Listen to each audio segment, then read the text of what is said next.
Hello dears, வணக்கம். Welcome back to my channel voice of Vinodhini.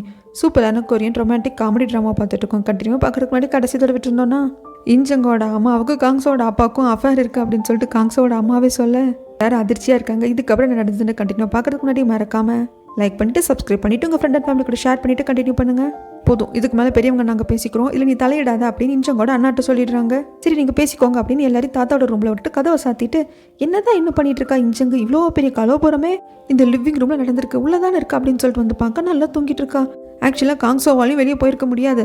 அண்ணா வந்து உள்ள காங்ஸோவும் தானும் தனியாக இருக்கிறத பார்த்தா தப்பாயிடும் இல்லையா, அதனால தூங்குற மாதிரி ஆக்ட் பண்ணிட்டு இருக்காங்க. பக்கத்தில் தான் காங்ஸோவும் படுத்திருக்காரு. ஆனால் தலை ஃபுல்லாக வரைக்கும் பெட்ஷீட் போத்திக்கிட்டாரு. அடியே தங்கச்சி, உன்னால் எப்படி தூங்க முடியுது? அந்த லிவிங் ரூமில் 2 குடும்பத்தோட ரிலேஷன்ஷிப்பே ஊசலாடிட்டு இருக்கு அப்படிங்க. டேய் நீ பேசாம போ, அதை பெரியவங்க பார்த்துப்பாங்கல்ல, என்னை தூங்க விடு, எனக்கு பயங்கர டயர்டாக இருக்குது, நான் வேலை தேடணும் அப்படின்னு எப்படியும் அண்ணனை சமாளித்து அனுப்பிச்சாச்சு. அதுக்கப்புறம் லிவிங் ரூமில் யாரும் இல்லை அப்படிங்கிறத கன்ஃபார்ம் பண்ணிவிட்டு 2 பேர் வந்து என்னதான் பேசுகிறாங்க அப்படின்னு ஒட்டு கேட்குறாங்க. அந்த சமயத்தில் இன்ஜங்கோட அம்மா கொடுத்தாங்க பாருங்க ஒரு ட்விஸ்ட்டு. நான் அழுதுட்டு இருந்தேன், ஏன்னா என் வீட்டுக்காரர் என்னை திட்டாரு. நான் யாருக்கிட்டையும் போய் ஆறுதல் கேட்கல. அந்த சமயத்தில் இதோ இங்கே உட்காந்துருக்காங்களே இந்த அஜுமா, இவர் புருஷன்தான் வந்து என்னை சமாதானப்படுத்துகிறாங்க அப்படின்றதும் காங்ஸோட அப்பாவுக்கு ஒரு மாதிரி ஆகிடுது. என்னடா இது, நம்ம தப்பான எண்ணத்தில் போய் சமாதானப்படுத்தலாம், ஆனால் நம்ம மேலே டக்குனு பழி தூக்கி போட்டாங்கன்னு ஒரு மாதிரி ஆகுது. அப்போ தான் தாத்தா கேட்குறாங்க, ஃபஸ்ட்டு அமைதியாக இருங்க, என்ன நடந்ததுன்னு சொல்லுங்கள், நீ என்ன பார்த்த, இவ அழுதுட்டு இருந்தா இவர் போய் சமாதானப்படுத்துகிறாங்க அப்படின்னு காங்ஸோட அம்மா சொல்கிறப்போ, எல்லாரும் ஒட்டுக்கா ஒரே வீட்டில் குடியிருக்கோம், ஒரே வீட்டில் ஒன்றா உட்காந்து சாப்பிட்டு நம்ம வாழ்ந்துட்டுருக்கோம். அப்படி இருக்கிறப்போ ஒருத்தங்க அழறப்போ ஒருத்தங்க இந்த குடும்பத்தில் இருக்கிற இன்னொருத்தங்க போய் அமைதிப்படுத்துறது அப்படிங்கிறது என்ன தப்பு இருக்குங்கிறாங்க. அது மட்டும் இல்லாமல் அந்த பண்ணுங்கிறதுக்கு அவனை திருட்டுத்தனம் வாங்கி கொண்டு கொடுத்தானா, உனக்கும் தானே வாங்கி கொண்டு கொடுத்தா, இதெல்லாம் சாதாரண விஷயம். ஏன் நாளைக்கு நீ எதாவது சாப்பிடணும்னு சொன்னால் நான் உனக்கு வாங்கி கொடுத்தது இல்லையா, ஏன் நாளைக்கு இந்த இன்ஜங்கோட அப்பா கூட வாங்கி கொண்டு கொடுப்பாங்க அப்படின்ட்டு அதெல்லாம் சப்பையாக போயிடுது. இது வந்து ஒரு பெரிய விஷயமே இல்லைங்கிற மாதிரி போயிடுது. என்ன ஒப்பா இப்படி ஆயிடுச்சு, என்னதான் நடந்துட்டு இருக்கு, ஒன்றுமே புரிய மாட்டேங்குது. இன்ஜங் வந்து பேசிகிட்டு இருக்க காங்ஸோ வந்துட்டு, இதை பாரு, நீ வந்து என்னோடய சிஸ்டமில் என்னத்தையும் கண்டதெல்லாம் பார்த்துருந்தியா, அதெல்லாம் யோசிச்சுட்டு வந்து நீ தப்பான வழியில் போயிடக்கூடாது தான் வந்து, நீ எதுக்கும் கவலைப்படாத, ஒப்ப நான் இருக்கேன் உனக்கு சப்போர்ட் பண்ணுறதுக்குன்னு அணைச்ச மேனிக்கு சொல்கிறப்போ அங்கே வந்து பிரதர் தள்ளி நில்லுங்க, நீங்கள் பண்ணுற ஒவ்வொரு விஷயமும் உங்கள் மேலே சந்தேகத்தை ஸ்ட்ராங் பண்ணுது. ஏற்கனவே நம்ம பேரண்ட்ஸ்குள்ளே அஃபேர் இருக்குன்னு போயிட்டுருக்கு, இங்கே நீங்கள் என்னடா பண்ணிட்டு இருக்கீங்க அப்படின்னு கலைச்சி விட்டுடுறாங்க. அதுக்கப்புறம் காங்ஸோட அம்மா அப்பா ரூம்குள்ளே வந்துடுறாங்க. அவங்க சம கோபத்தில் இருக்காங்க. அம்மா இவர் எதாவது சொல்லுவாரான்னு பார்த்துட்டே இருக்கிறப்போ, இதை பாரு, என்னால் உன்னோட ஃபீலிங்ஸை புரிஞ்சுக்க முடியுது, தப்பு என் மேலே தான், அதுக்கு நான் உங்ககிட்ட மன்னிப்பு கேட்டுக்கிறேன் அப்படிங்கிறாங்க. சரி வேறு ஏதாவது நீங்கள் சொல்லணுமாங்கிறதுக்கு இதுக்கப்புறம் வார்த்தையால் சொல்ல போகிறது இல்லை, நான் வெளியே போகிறேன் அப்படின்னதும் கொஞ்சம் ஓவராக தான் பேசிட்டோமோ, இவ்வளோ பஞ்சாயத்து வச்சுருக்க வேண்டாமோன்னு காங்ஸோட அம்மாவுக்கே தோணுது. அதுக்கப்புறம் அடுத்த நாள் விடுது, கிச்சனில் வேலை செஞ்சுட்ருக்காங்க. அப்போ தாத்தா வந்து இந்த ட்ரெஸ்ஸை போட்டு ஒர்க் பண்ணுறதுக்கு கஷ்டமாக இருக்காங்கிறதுக்கு, ஆமாம் மாமா சரி போதும், ட்ரெஸ்ஸை சேஞ்ச் பண்ணிக்கோ அப்படின்னு ஒரு முக்கியமான விஷயம். அந்த கில்லோட ஃபேமிலி இதுக்கப்புறம் இதே மாதிரி உனக்கு எதாவது டார்ச்சர் பண்ணுற மாதிரி இருந்தாலும், அவங்க தப்பு பண்ணுற மாதிரி எனக்கு தோணாலும் கண்டிப்பாக வீட்டை விட்டு அனுப்பிச்சிருவேங்கிறாங்க. என்ன மாமா இப்படி சொல்கிறீங்க, அவங்க உங்களோட யங் மாஸ்டர்னு சொல்வீங்க, அவர் எப்படி வெளியே அனுப்புவீங்க அப்படின்ட்டு கேட்குறாங்க. ஏன்னா அந்த சமயத்தில் இன்ஜங்கோட அம்மா வந்து எல்லாத்தையும் கேட்டிருப்பாங்க.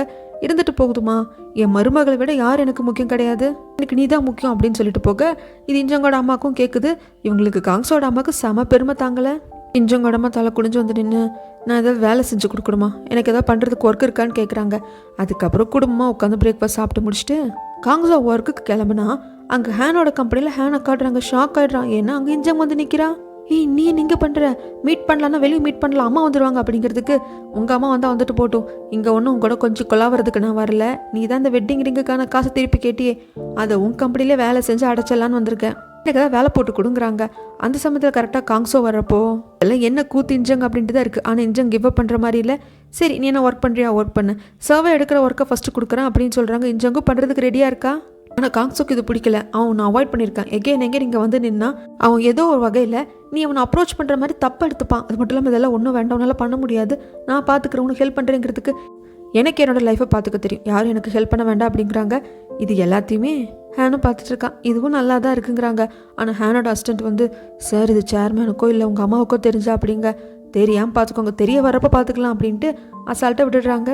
இந்த கில்லு அவனோட அடுத்த கட்ட பிளானை, அதை ரெக்கார்டர் வச்சுருக்கானே, இந்த அஜுமாவை பிடிச்சி ரெக்கார்ட் பண்ணுவோம் அப்படின்னு காங்ஸோட அம்மா உட்கார வச்சு, அவங்கக்கிட்ட ஒரு முக்கியமான விஷயம் பேசணும், அதுக்காக தான் உங்களை கூப்பிட்டேன், நான் எதோ கேள்விப்பட்டேனே, உங்களுக்கு 4 தம்பிங்க இருந்தாங்களாமா, அவங்கள கூட படிக்க வச்சு கல்யாணம் பண்ணி கொடுத்ததே போக் தாத்தா தான் அப்படிங்கிறதுக்கு, ஆமாங்கிறாங்க, அதுக்கெல்லாம் எவ்வளோ செலவாயிருக்கும் அப்படின்ட்டு இவர் மினிமமாக ஒரு அமௌண்ட்டை சொல்ல, என்ன பேச்சு பேசுகிறீங்க, அந்த பணத்தை வச்சு எப்படி மேக்ஸிமமாக ஒரு அமௌண்ட்டை வந்து இவங்க சொல்கிறாங்க. காங்ஸோட அம்மா, அவ்வளோ பணமா, ஆமாம்மா உனக்கு என்ன பிரச்சனை, உங்கள் வீட்டில் வேலை செஞ்சதுக்கான வந்த சம்பளத்தை வச்சு தான் என் தம்பிங்களை படிக்க வச்சு ஆளாக்கி கட்டி கொடுத்தாங்க.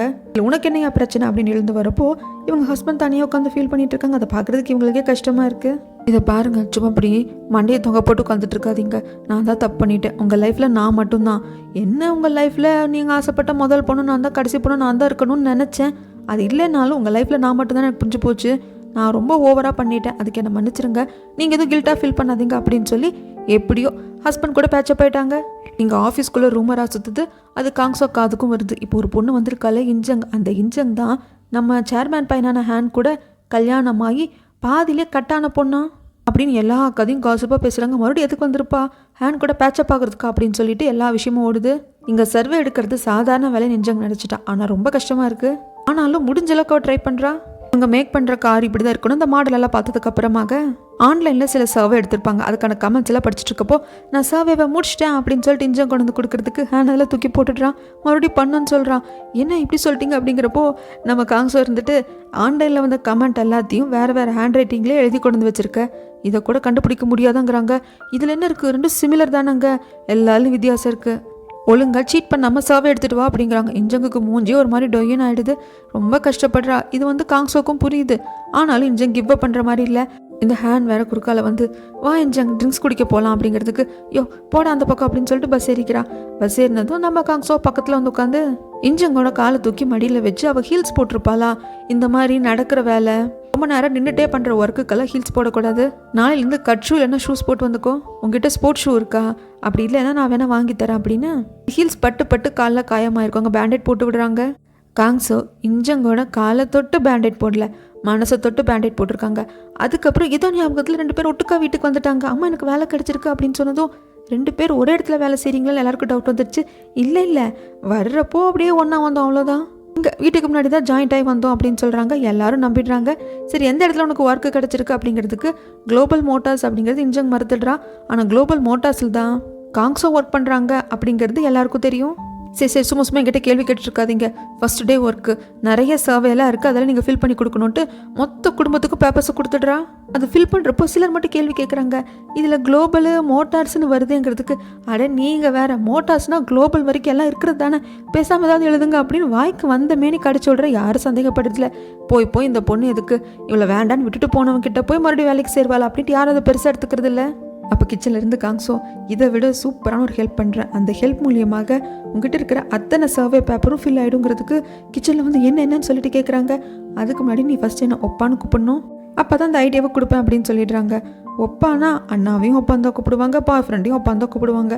இதில் இந்த ஒப்பா எந்த கணக்கு சேர்த்தின்னு எனக்கு தெரியல. ஆக்சுவலாக காங்ஸோவா அடிக்கடி இன்ஜங் வந்து ஒப்பான்னு கூப்பிட்டுருக்காதான். பட் இப்போது அவனா கேட்க வேணுட்டு அந்த உதட்டெல்லாம் சுழிச்சிட்டு ஒப்பா அப்படிங்க இவனுக்கு செம கிக்கா இருக்கு. போதும் இந்த ஒப்பா அப்படியே காதுக்குள்ளே போய் ஹேட்டுக்குள்ளே வந்துடுச்சு.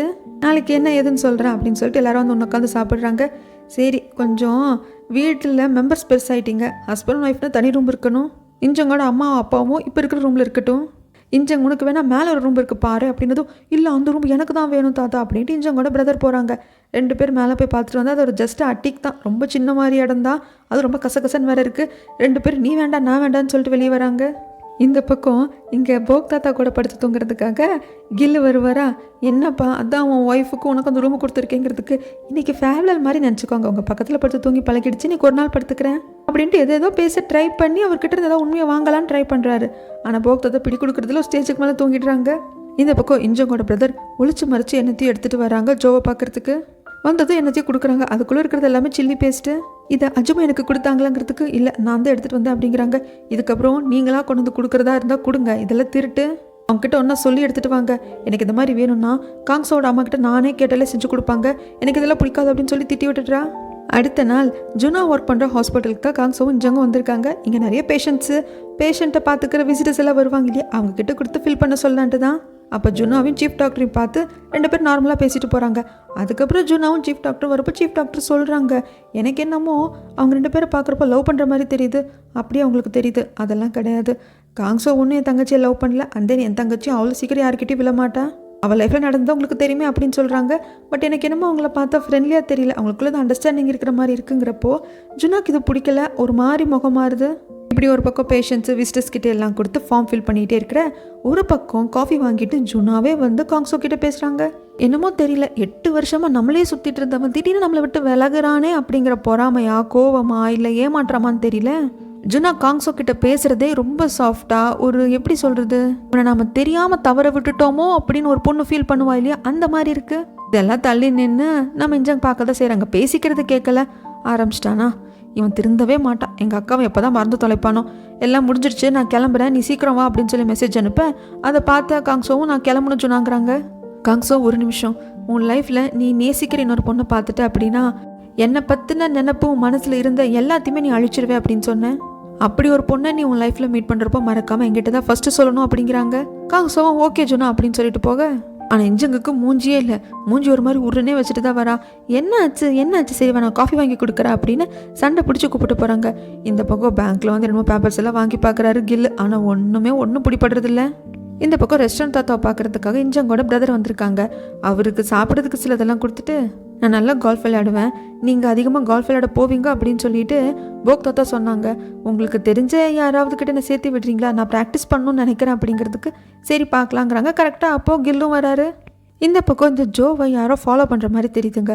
ஜோவோட ஃபோட்டோ வச்சுருக்காங்க. இந்த பொண்ணு அப்படின்னு சொல்லிட்டு பார்க்குறாங்க. நீ சர்வே எடுத்திருக்க இல்லையா, அந்த பேப்பர்ஸில் சில விஷயங்களை பேசணும், என் கூட வா அப்படின்னு ஹேண்ட் கூப்பிட்டு போயிருப்பான்.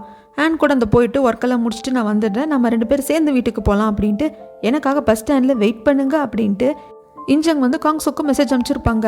ஆனால் இந்த ஹேண்ட், உன்னை நான் வீட்டுக்கே கொண்டே ட்ராப் பண்ணுறேன், அவன் வெயிட் பண்ணிட்டு போகிறான், அங்கே ஒன்று அனுப்ப முடியாது அப்படிங்க.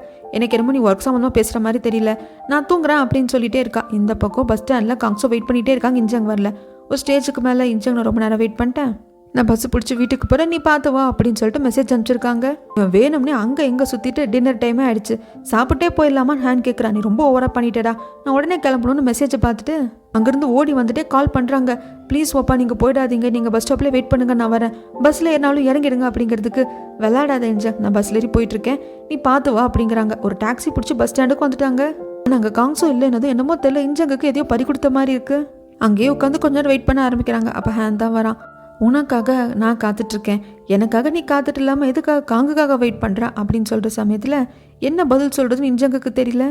இந்த பக்கம் போக் தாத்தாக்கு தூக்கம் வருது. அப்போ நீங்கள் தூங்குங்க, இன்றைக்கி அந்த பார்க்கிங் ஏரியாவில் எல்லோரும் கரெக்டாக பார்க் பண்ணியிருக்காங்களே என்னங்கிறத நான் பார்த்துக்கிறேன் அப்படின்னு சொல்லிட்டு அப்படியே வீட்டுக்கு பேக் சைட்லேயும் வந்து ஏதோ செக் பண்ணிட்டு இருக்கிற சமயத்தில் இன்ஜங்கோட அம்மா வராங்க. உங்ககிட்ட நான் பேசணும் அப்படிங்க.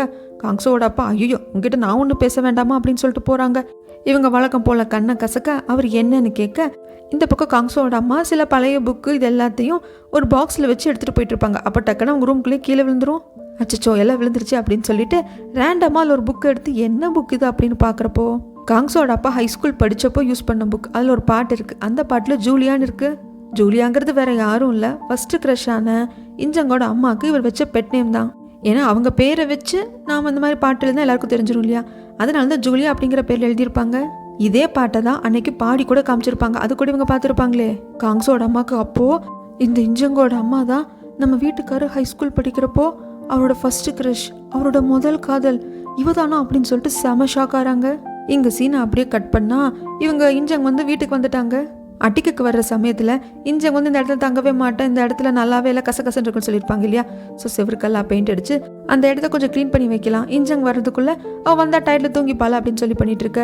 வந்து பார்த்த இன்ஜங்குக்கு, ஒப்பா எனக்காக ஏன் வெயிட் பண்ணலன்னு கேட்குறாங்க.